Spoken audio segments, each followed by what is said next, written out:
অভিবাসন খাতে অনুসন্ধানী সাংবাদিকতার জন্য 10ম ব্র্যাক মাইগ্রেশন মিডিয়া অ্যাওয়ার্ড পেলেন নিউজ 24-এর senior reporter Masuda Lavni. Television ক্যাটাগরিতে দ্বিতীয় পুরস্কার পেয়েছেন তিনি। আন্তর্জাতিক অভিবাসন দিবস উপলক্ষে রাজধানীর গুলশানে বিভিন্ন ক্যাটাগরিতে আরও 17 জনকে পুরস্কার দেওয়া হয়।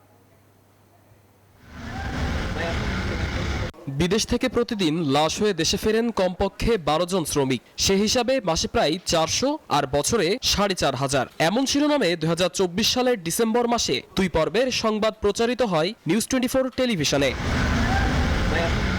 উদ্বেগজনকভাবে রেমিটেন্স যোদ্ধাদের লাশ হয়ে ফেরা এ সংক্রান্ত তথ্যপাথ্য উপস্থাপন আর প্রবাসীদের জীবনের নানান কঠিন বাস্তবতা তুলে ধরা হয় এই প্রতিবেদনে। এছাড়াও উঠে আসে ঘটনার প্রকৃত কারণ, দায়িত্বশীলদের অবহেলা আর সংশ্লিষ্ট দেশগুলোর অসহযোগিতার তথ্য। সংবাদটি প্রচারের পর দেশজুড়ে ব্যাপক আলোচনা সৃষ্টি হয়, টনক নড়ে সরকারের।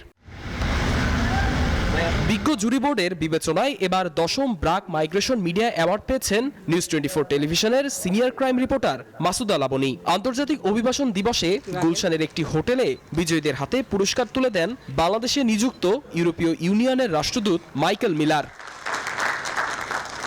স্থানীয় পত্রিকা, জাতীয় দৈনিক, অনলাইন ও টেলিভিশন ক্যাটাগরিতে মোট 18 জন সাংবাদিককে তুলে দেওয়া হয় এই অ্যাওয়ার্ড। পদ্মা সেতু, মেট্রো রেল এবং এলিভেটেড এক্সপ্রেসওয়ে নির্মাণের গর্বিত অংশীদার বসুন্ধরা সিমেন্ট। প্রধান অতিথির বক্তব্যে মাইকেল মিলার বলেন, অভিবাসীদের কথাগুলো তুলে ধরেন সাংবাদিকরা, যা খুবই গুরুত্বপূর্ণ। বাংলাদেশ থেকে অনিয়মিত অভিবাসন নিয়ন্ত্রণ ও অপরাধীদের বিচারের আওতায় আনার প্রয়োজনীয়তার কথাও উল্লেখ করেন তিনি। What begins as a journey of hope too often ends in suffering, lost savings, broken promises. এ সময় অভিবাসন খাতের নানান সংকট ও সম্ভাবনার কথা তুলে ধরেন ব্র্যাকের অভিবাসন কর্মসূচির প্রধান Shariful Hasan. That means all the people want to leave this country. Why? Is it only the economic thing? Or there are more problems? Last almost 10-15 years I say it's not always the economic migration.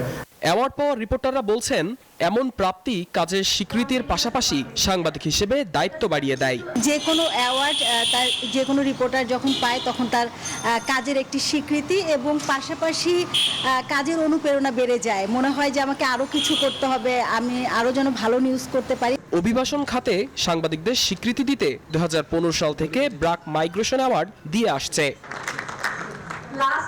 Sadman Rafid, news 24, Dhaka.